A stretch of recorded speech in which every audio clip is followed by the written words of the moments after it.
Olá, tudo bem?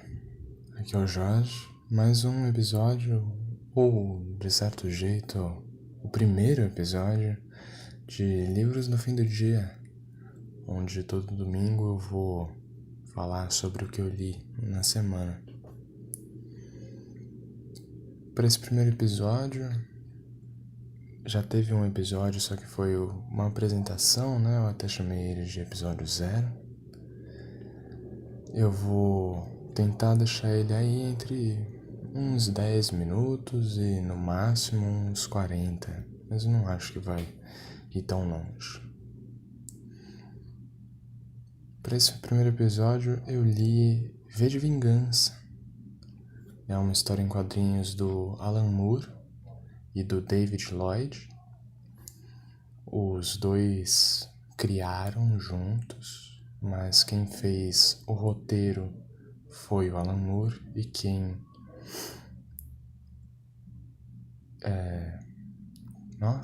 ilustrou, quem desenhou foi o David Lloyd. É uma HQ do fim dos anos 80, ela saiu em três tomos, ou melhor, ela foi saindo em 3 blocos, que foram juntados em 3 tomos e formam um livro que chama agora V de Vingança, mas ela saía em gibis e saiu durante os anos 80. A versão que eu tenho é da Panini Books, que é o selo da Panini Comics, que faz normalmente para obras mais extensas ou para livros com um pouquinho de mais edição, alguma coisa mais detalhada, e em parceria com a Vertigo, que é o selo da DC Comics de histórias em quadrinhos adultas. Essa versão que eu tenho é de 2012, se eu não me engano. Deixa eu até ver aqui. Eu tô com ele aberto na minha frente. Ou no mínimo eu comprei ele em 2012. Pode ser isso também. Não estou achando. Deixa eu ver do outro lado. Aqui.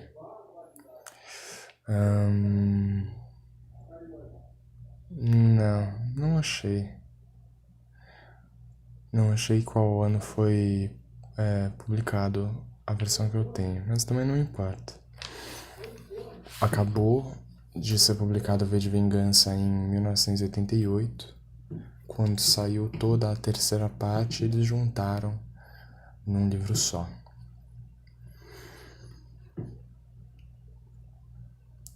O V de Vingança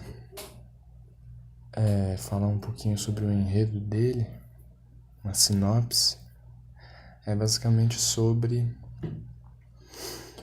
Ele se passa num futuro próximo, então saiu aí nos anos 80. Tá falando de 1997 e 98, é quando o livro se passa. Numa Inglaterra que passou por... que agora está tendo que agora tem um governo fascista, completamente autoritário. E esse governo subiu depois da Terceira Guerra Mundial, que foi uma guerra nuclear, que acabou com diversos países, chegou a acabar com o continente. Eles citam que a África foi submergida, o oceano subiu o suficiente para acabar com a África. Mas as pessoas não morreram todas, existe gente ainda, o que a gente sabe agora, e o Alan Moore fala um pouco depois que isso não aconteceria se tivesse uma guerra nuclear. Mas nessa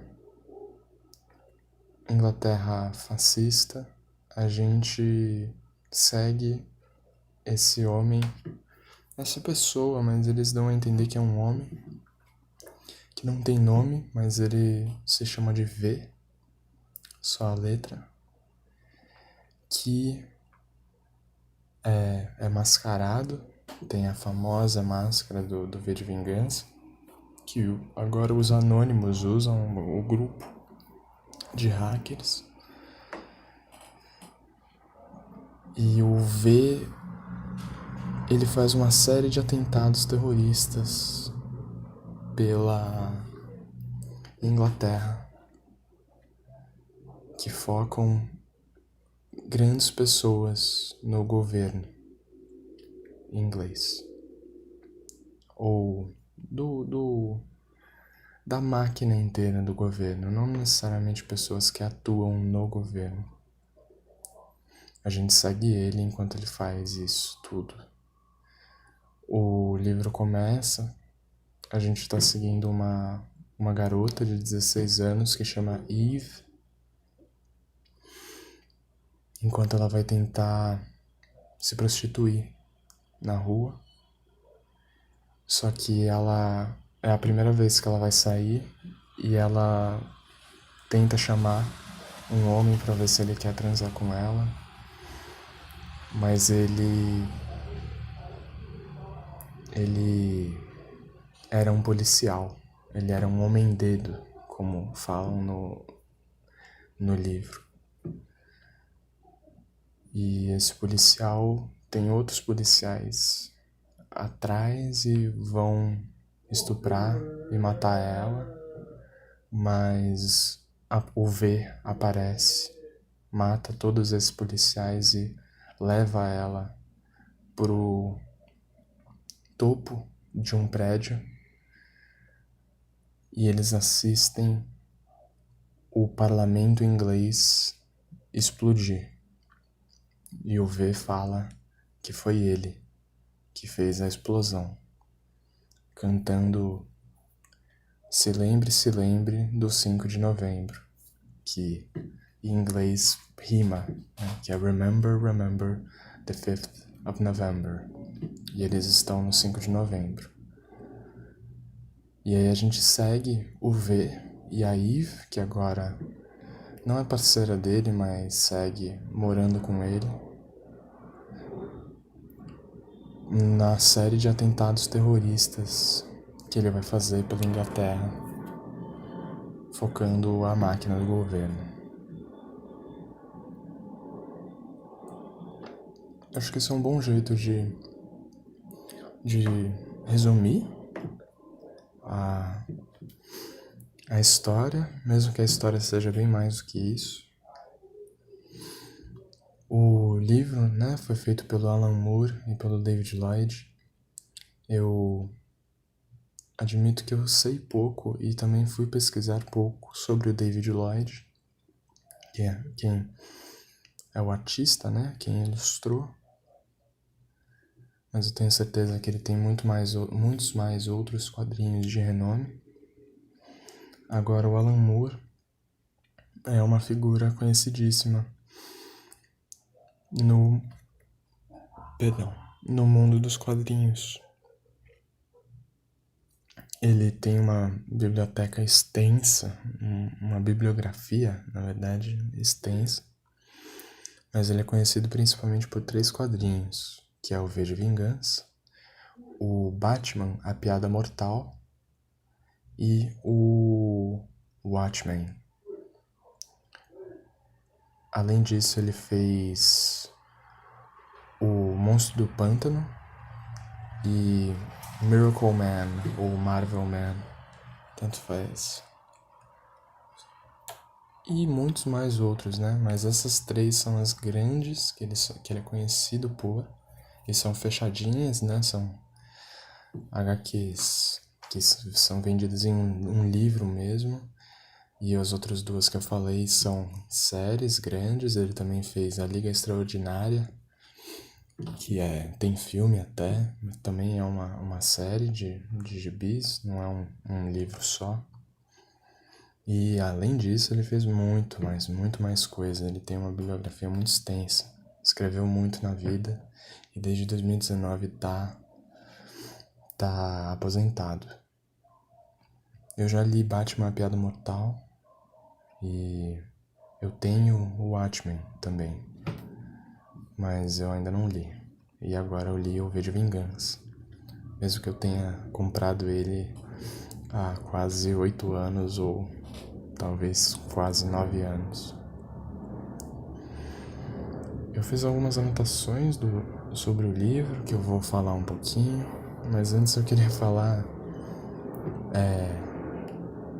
que esse primeiro episódio foi quase uma lição de humildade, assim. Para essa primeira semana do podcast, eu queria pegar basicamente todo o meu acervo de quadrinhos que eu ainda não li e ler um quadrinho por dia, né, nessa semana. E falar sobre todos eles, mas dando ênfase ao V de Vingança. Eu não vou conseguir fazer isso, ou melhor, eu já não consegui fazer isso, né? Eu li o V de Vingança e eu acabei um outro quadrinho, que eu também vou falar um pouco no fim. Só comentar, mais uma recomendação do que falar sobre ele. Se você quiser comprar o V de Vingança ou o Bizarro, que é o outro quadrinho, eu vou botar os links para você comprar direto pela editora Panini na descrição. Tente sempre comprar livros da própria editora e não de livrarias. Mas se você não conseguir comprar de uma editora, compra de uma livraria independente e não dessas mega lojas. Uma livraria do seu bairro, ou uma que não é uma franquia, enfim. Tente apoiar os mercados locais. Eu vou abrir as minhas notas então, talvez faça algum barulho, porque eu botei elas no celular e eu gravo com o celular também. Aqui nas minhas notas eu começo pelo Alan Moore, foi o que eu falei. Ele é um mestre, todo mundo gosta muito dele, ou melhor, no mínimo venera muito ele como nome, ele é um cara incrível. Fez muita coisa, o Batman Piada Mortal é maravilhoso. Ele não é extenso o suficiente para ter um livro, um filme sobre ele, mas talvez a melhor HQ do Batman que eu já li na vida. Eu lia muito mais história em quadrinhos, hoje eu leio pouco, mas assim eu tenho um apreço muito grande. E Batman Piada Mortal é uma visão da origem do Coringa, então é muito interessante. Agora eu queria falar um pouquinho sobre o contexto, né, desse livro. O livro saiu no auge do medo da guerra nuclear, nos anos 80 e no finalzinho dos anos 70 também. Na Guerra Fria inteira teve medo de acontecer uma guerra nuclear, mas os anos 80 e 70 foram o auge desse medo. O povo estava aterrorizado que isso ia acontecer.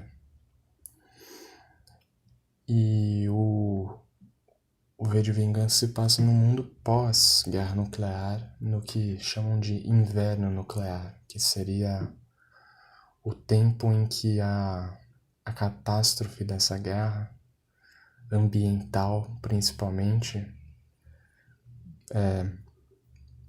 ainda teria muito efeito e seria muito presente na vida das pessoas. Então, estava falando que a África sucumbiu, não existe mais África no V de Vingança.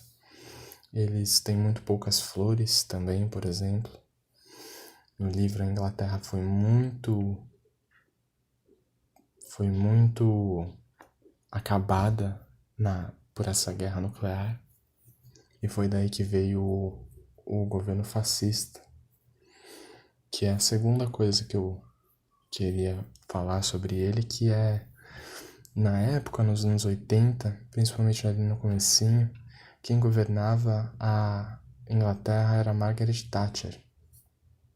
que foi uma primeira-ministra incrivelmente conservadora e era convicta das políticas liberais e do neoliberalismo, que o meu amigo Leal não gosta que chame de neoliberalismo, mas ela é associada a esse nome do neoliberalismo e foi onde começou muitas das políticas um pouco mais autoritárias e muito da segurança autoritária do governo.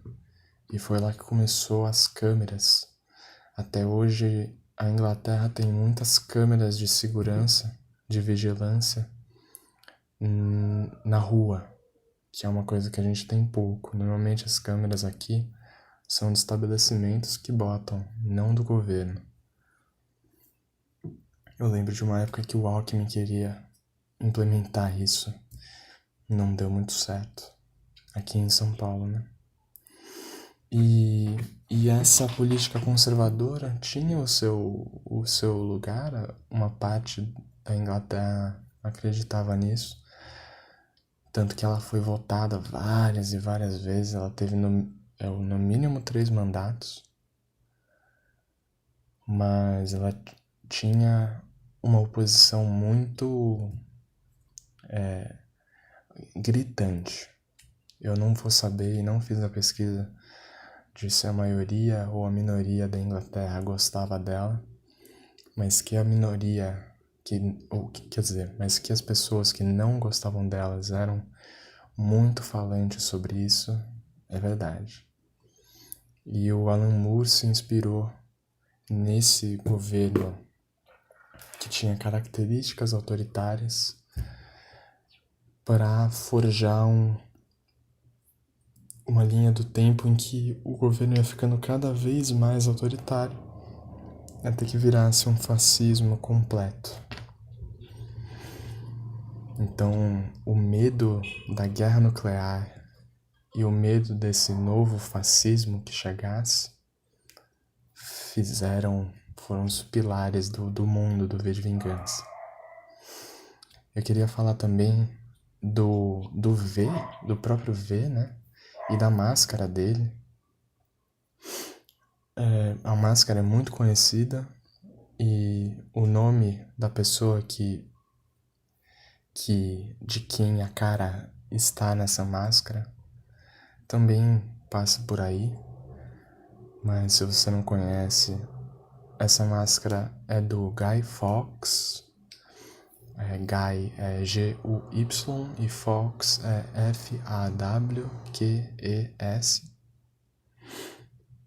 E ele foi um revolucionário inglês dos anos 1600, inclusive bem do comecinho dos anos 1600. E ele foi um cara que, junto com outras pessoas, tentou assassinar o rei Jaime I, que inclusive é o rei que reescreveu aquela Bíblia. Tem a Bíblia do rei James, ou King James Bible. É esse brother. Se não for, me desculpe, mas eu acho que é ele. Se não, é outro Jaime, mas eu acho que é esse.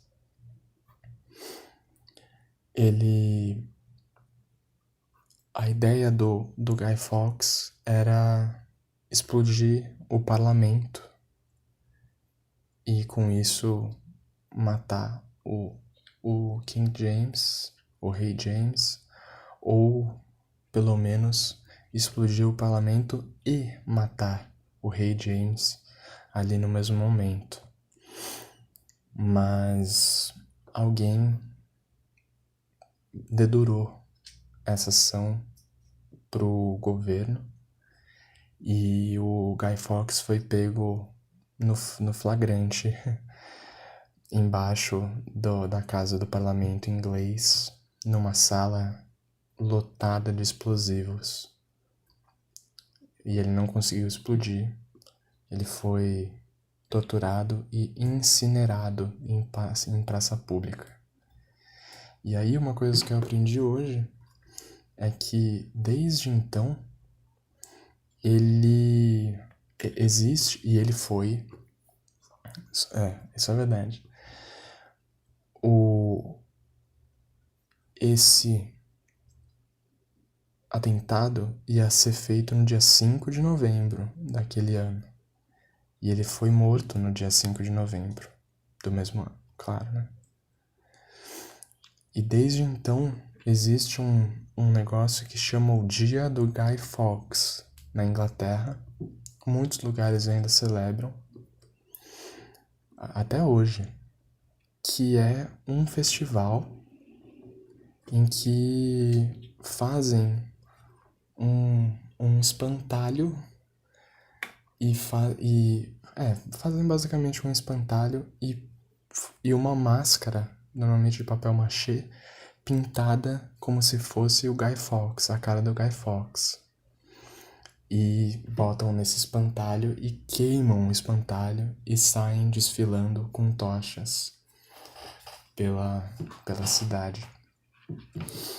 E é um festival que existe na Inglaterra até hoje em muitos lugares. Eu não fazia ideia disso. Eu li isso no fim da edição. Então, o Guy Fawkes foi quase eu senti muito uma relação com o Tiradentes, aqui do Brasil. Esse revolucionário que foi pego no flagra por causa de uma carta e não conseguiu fazer a revolução.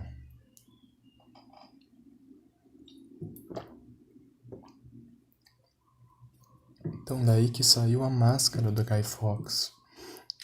E o V se veste inteiro como Guy Fawkes, com aquela roupa de puritano, que é bem conhecida, que é aquele chapelão e roupas pretas, fechadas, tudo muito fechado. Existem quadros do Guy Fawkes, inclusive nessa edição tem um, e realmente é bem parecido. E daí que veio essa máscara. E o David Lloyd, ele... no fim dessa edição, tem um texto, um artigo que um Alan Moore escreveu, falando sobre como que veio a ser o V de Vingança, enquanto ele ainda estava escrevendo. E principalmente falando do V. E eu vou comentar desse artigo. Nossa, perdão. Eu vou comentar desse artigo mais, só que eles estavam com muita dificuldade em achar um protagonista, a cara desse protagonista. Eles queriam alguém mascarado, mas estavam querendo sair do clichê do super-herói e também não fazer nada muito de detetive ou de ninja. Tentar sair dos clichês. E aí o David Lloyd falou: por que a gente não faz ele ser o Guy Fawkes em vez da gente pensar, da gente comemorar no dia 5 de novembro a morte do Guy Fawkes, a gente comemora a explosão do parlamento. E aí, o Alan Moore disse que encaixou tudo. E como eu disse, né, no começo do livro, o V explode o parlamento. Ele não mata o rei, porque já não tem mais rei, é um governo autoritário, mas ele faz esse ato que abala completamente o Estado fascista. Então tá aí uma curiosidade do Guy Fawkes, que eu já conhecia a história do Guy Fawkes, mas eu não sabia desse dia. Achei muito legal, ou melhor, muito interessante, né? O livro, ele tem, no começo, antes de começar a história, ele tem 2 parágrafozinhos ou textinhos curtos, um do David Lloyd e um do Alan Moore, que são introduções ao livro. O do David Lloyd é bem mais casual, é quase uma crônica da história dele, de um dia da vida dele, mas o Alan Moore fala sobre o processo de escrita do V de Vingança, que começou em 81 e terminou em 88. Então, ele fala muito de como ele mudou nesse tempo. E eu vejo muito isso mesmo no livro. E ele usa um termo que eu acho perfeito, que é: ele pede perdão pela imaturidade criativa dos primeiros tomos, que foram escritos em 81 e 82, em comparação ao terceiro, que foi escrito desde 83 até 88. Ele pede perdão por essa imaturidade criativa e ele faz a ressalva na parte do inverno nuclear, que quando ele escreve essa introdução em 1990, ele fala que agora ele já sabe que se a gente tivesse uma guerra nuclear, não teria mais nada. Não é que ia acabar a África, não é que ia ter que refazer Londres, não existiria mais pessoas na face da Terra. Agora ele vê isso, mas na época ele não sabia tanto e botou isso, né? E ele pede perdão por essa falta de maturidade, mas que também fala que não ia reescrever nada. E eu acho que tá certo, não precisa reescrever nada. E é uma licença poética, não tem problema nenhum. E é muito visível. O outro tópico que eu ia falar é que o V, ele vira o símbolo do anarquismo. Ele fala muito da anarquia e com isso do anarquismo. O próprio V, né?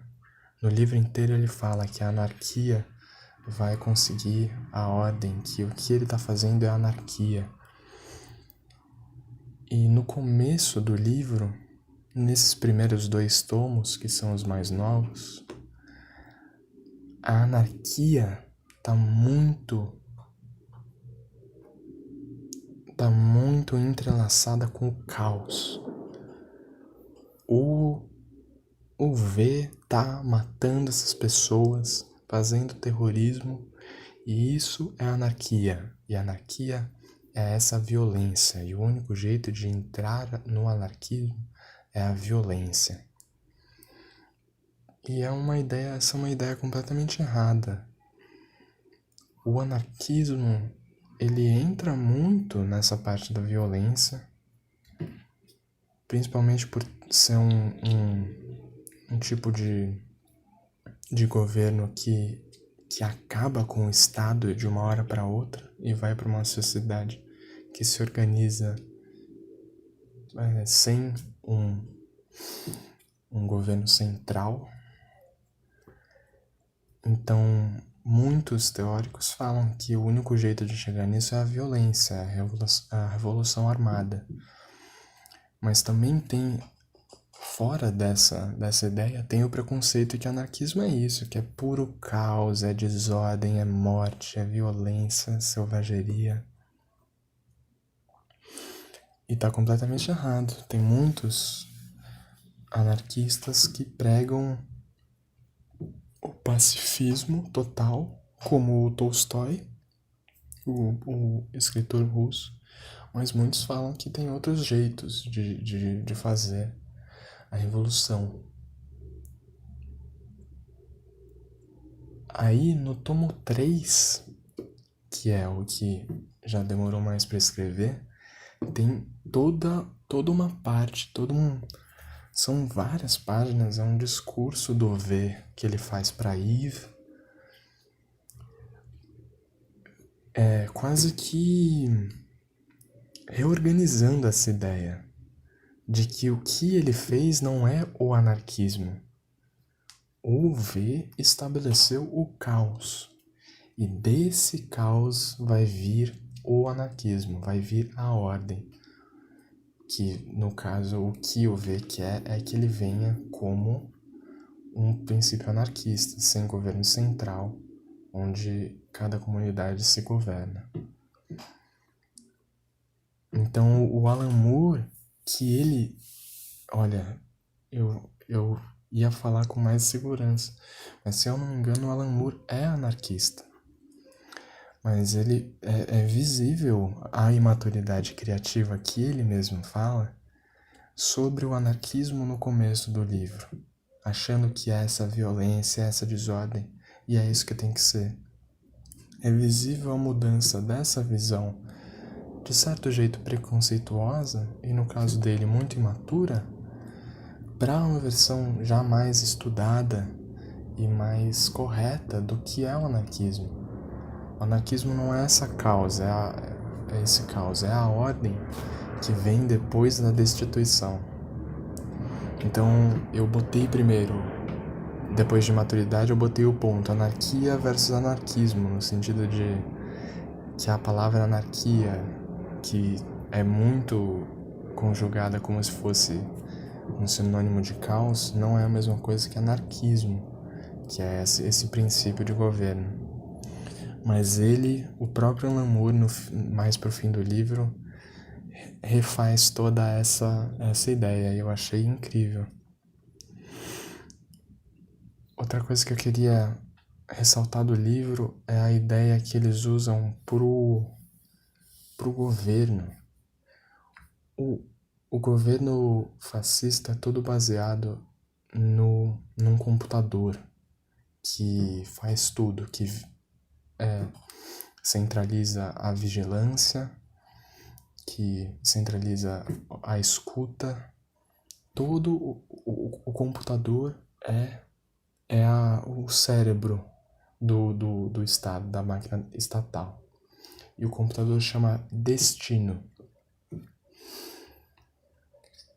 E todos os órgãos do Estado são apelidados, mas vira a palavra máxima, todo mundo chama essas partes pelo apelido de partes do rosto.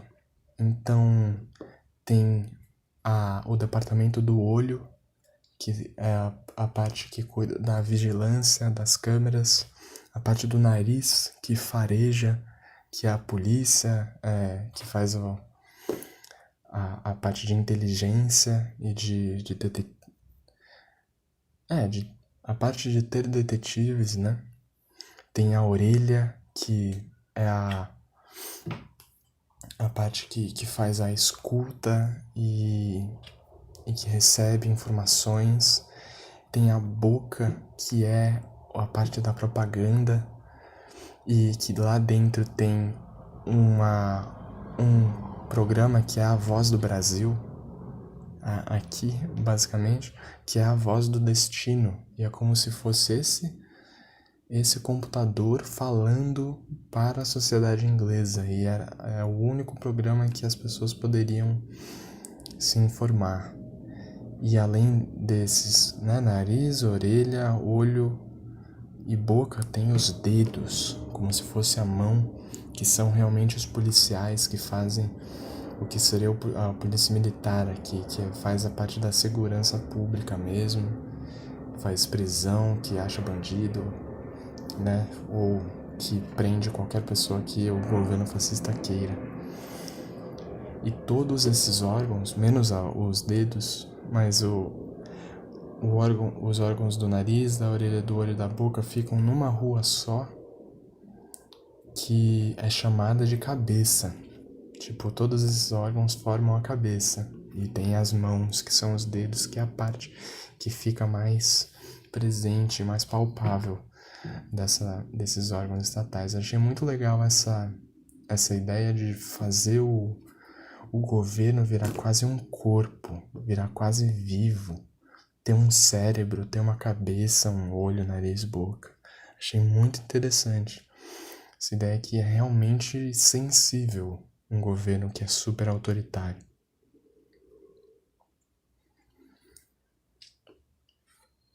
Outra coisa que me deixou muito que sempre me intrigou bastante.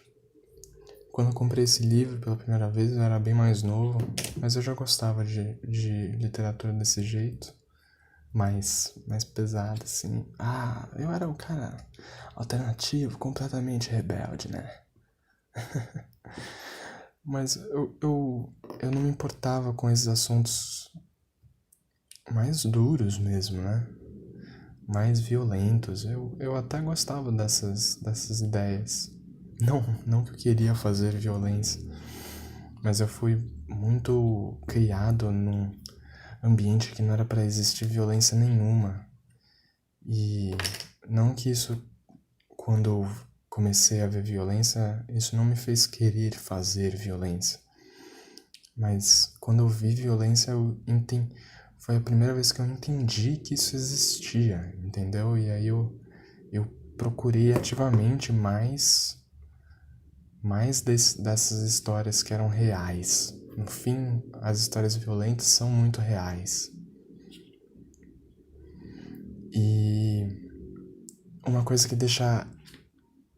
E aí, bom, isso foi uma tangente, desculpa. E aí eu comprei o V de Vingança e eu comecei a ler, mas uma coisa que me tirou da leitura no começo, não foi por isso que eu não li, mas foi um dos porquês que eu demorei tanto pra ler, foi que eu achava muito feio esse quadrinho. Achava muito feio.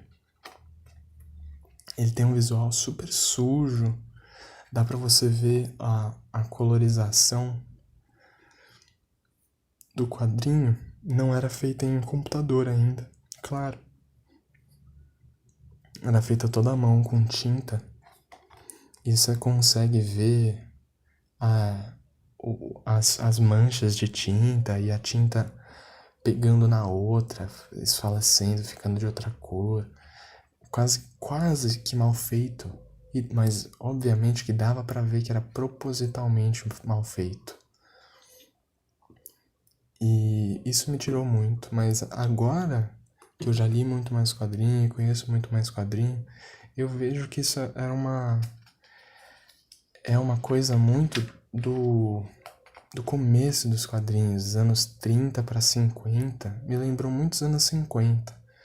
Mas naquele mesmo artigo que eu falei para vocês, no fim do livro, ele fala que o Alan Moore fala que se inspirou muito nos quadrinhos dos anos 30 de detetive e que as ilustrações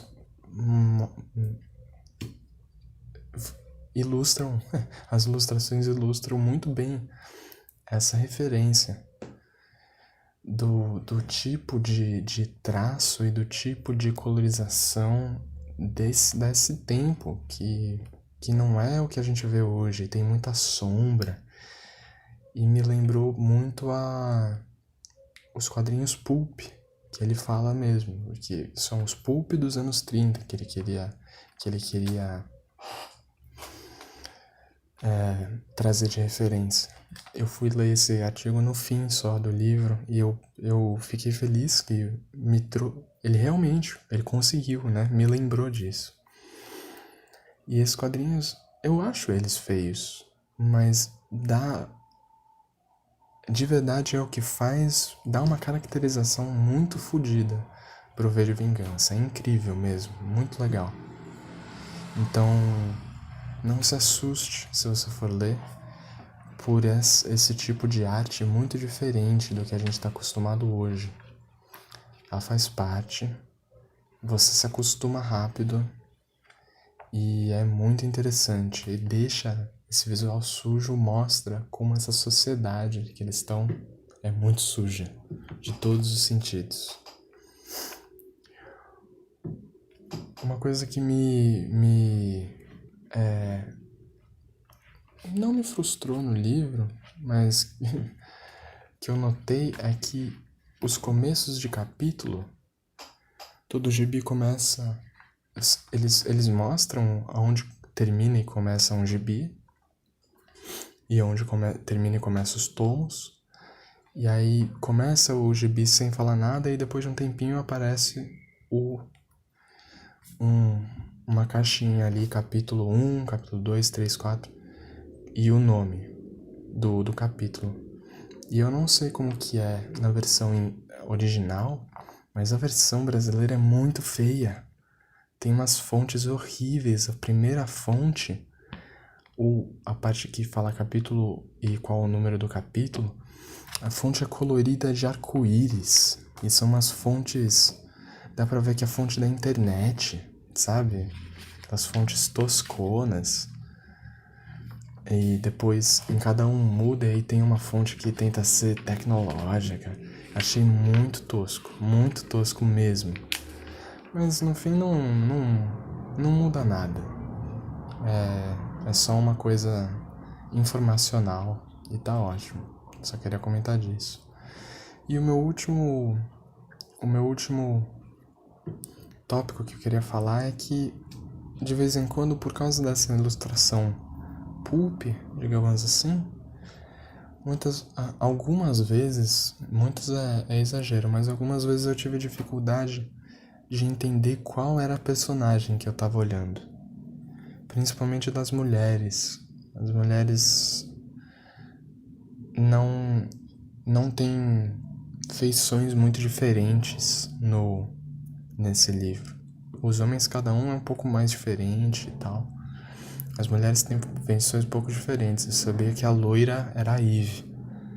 Aí depois veio uma outra loira que tinha um cabelo mais extravagante, que era outra moça. Mas tirando isso, de vez em quando eu tinha um pouco de dificuldade de entender quem que era que eu tava vendo. Mas lendo um pouquinho, assim, passou a página, eu entendia. E é isso. Mas V de Vingança, eu li, tem 300 páginas. Ele começa com aqueles dois... uma introduçãozinha bem pequena dos dois autores, depois vai direto pro livro. E no fim tem uma...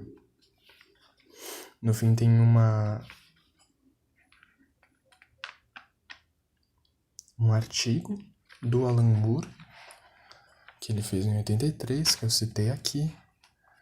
Depois tem duas histórias curtas, bem curtas, que seriam, tipo, um pouquinho mais de texto sobre o V e sobre o universo, completamente separadas da história, então você não perde nada se você não tivesse lido.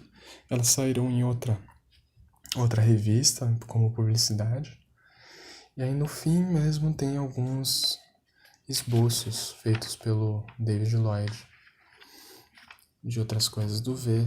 E aí é verdade, eu esqueci. Tem atrás as notas e comentários do livro, que são muito interessantes.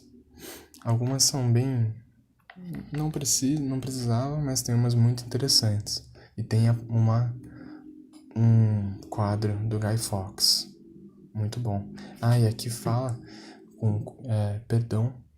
que o atentado foi no dia 5 de novembro, mas ele foi morto no dia 31 de janeiro. Então, não foi executado no mesmo dia, foi até no ano seguinte. Mas continua sendo 5 de novembro o dia de incendiar o Guy Fawkes. Eu queria trazer um trecho do livro para vocês. Eu acho que o podcast já tá ficando grande, mas não tem problema, é um podcast. Eu vou tentar sempre trazer um trecho. Eu tentei pegar um trecho que eu achei bem interessante, mas que ao mesmo tempo não desse muito spoiler do livro. E o que eu consegui foi bem no começo do livro, tá? Nas primeiras 40 páginas, a gente aprende que o Guy Fawkes era de um campo de concentração da Inglaterra. E era o campo de readaptação Larkhill. E as primeiras mortes que ele está fazendo são pessoas do governo que faziam parte desse campo de concentração. E lá ele foi muito torturado. E uma das vítimas dele escreveu um diário de lá, da época que ela estava em Lark Hill. Ela era uma enfermeira e doutora na época. E eu vou ler um personagem acha esse diário na casa da enfermeira e traz pro chefe da polícia para ler para ele. Então eu vou ler para vocês. É um trecho um pouco grande, mas muito interessante. E eu vou parar antes dela falar do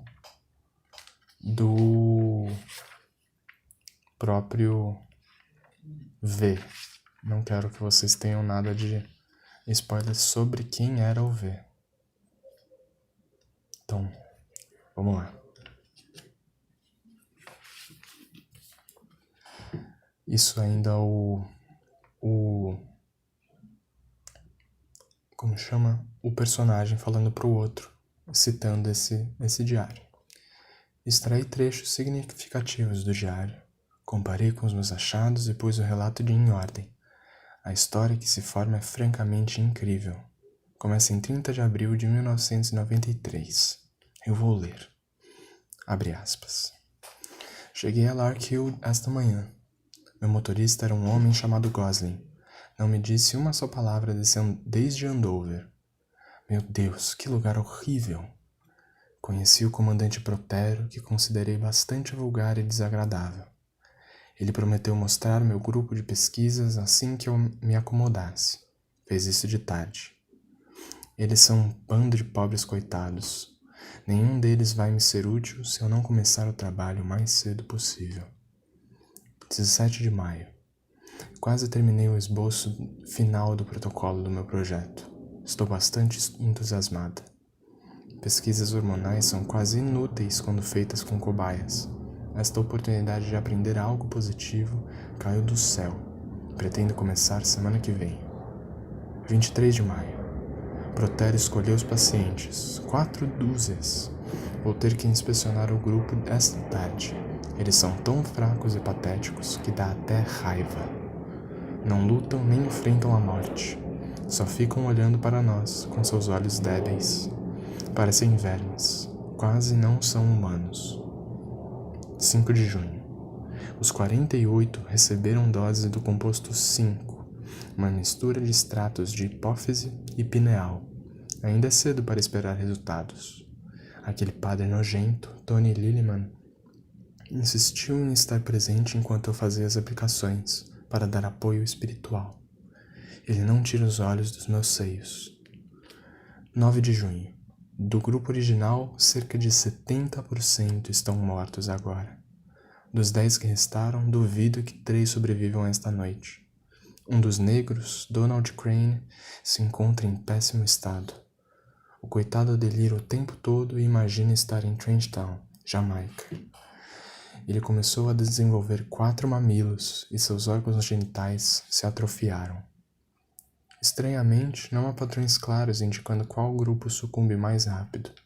Pode-se dizer que as mulheres são um pouco mais resistentes do que os homens, principalmente as de cor. Rita Boyd, a lésbica, morreu à tarde. Durante a necrópsia, encontramos vestígios de 4 dedos se formando na sua panturrilha. 18 de junho.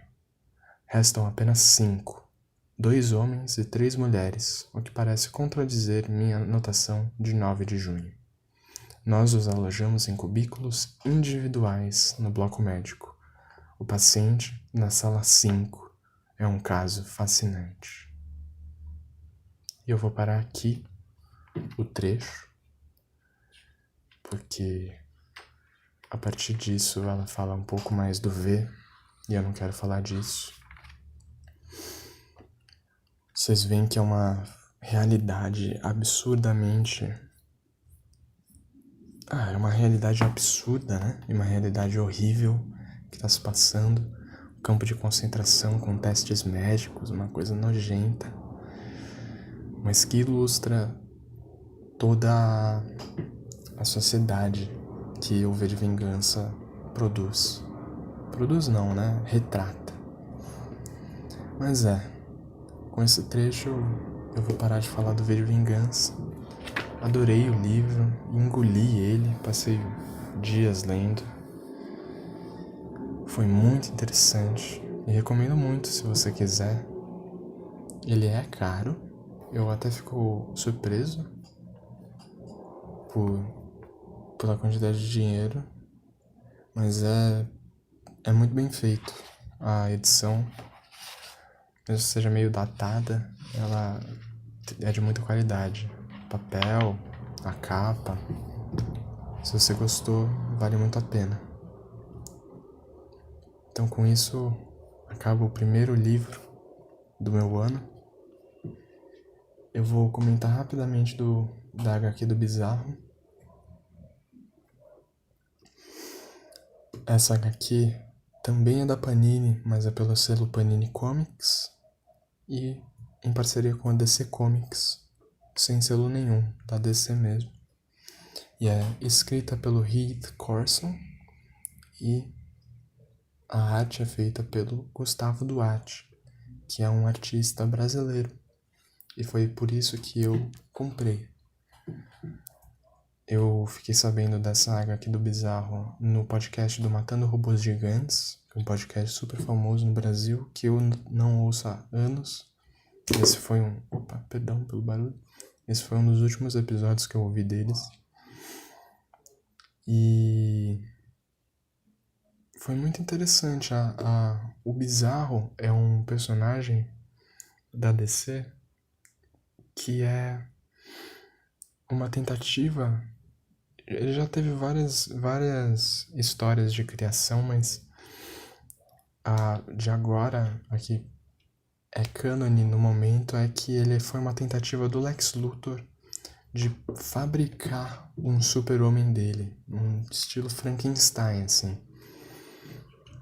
E o que aconteceu ele fez esse monstro de aço gigante, mas que tem uma mentalidade completamente distorcida. Ele tem uma visão de mundo completamente distorcida. Então ele é um cara que quer ser o super-homem. A vida do Bizarro é querer ser o super-homem. Mas quando ele tenta fazer algo de bom, ele acaba destruindo tudo e fazendo muito mal tentando fazer essa coisa boa. Então a cidade de Metrópolis não gosta dele, porque ele só faz coisas idiotas. E aí ele tem essa mentalidade meio crianção mesmo. E aí a HQ é linda, tem um estilo super brincalhão, super tranquilo. E a ideia é que o Jimmy Olsen, que é o amigo do Super-Homem, vai levar o Bizarro pro Canadá e falar que o Canadá é os Estados Unidos Bizarro para tentar tirar o Bizarro dos Estados Unidos. E aí eles fazem uma road trip pelos Estados Unidos e vai acontecendo um monte de coisa. É uma HQ bem mais tranquila, bem mais curta também. E ela não vende, a Panini não vende mais ela. Então eu vou botar na descrição o link da Comics, que é uma livraria independente de quadrinhos, ali perto da Avenida Paulista, que ainda vende. Baratinho, se você quiser alguma coisa para se divertir um pouquinho, tirar a cabeça do trabalho, recomendo muito. Então é isso que eu tenho para falar nesse primeiro episódio de Livros no Fim do Dia. V de Vingança, altamente recomendado. Compre se você conseguir, leia, vale muito a pena. E Bizarro, que também vale muito a pena. Inclusive esse combo é bem interessante e bem diferente. Então esse foi o primeiro episódio de Livros no Fim do Dia. Mesmo que eu tenha me frustrado aí por não ter conseguido ler todos os quadrinhos, eu li e é isso que importa. Então, é isso aí. Até a próxima semana. Um abraço.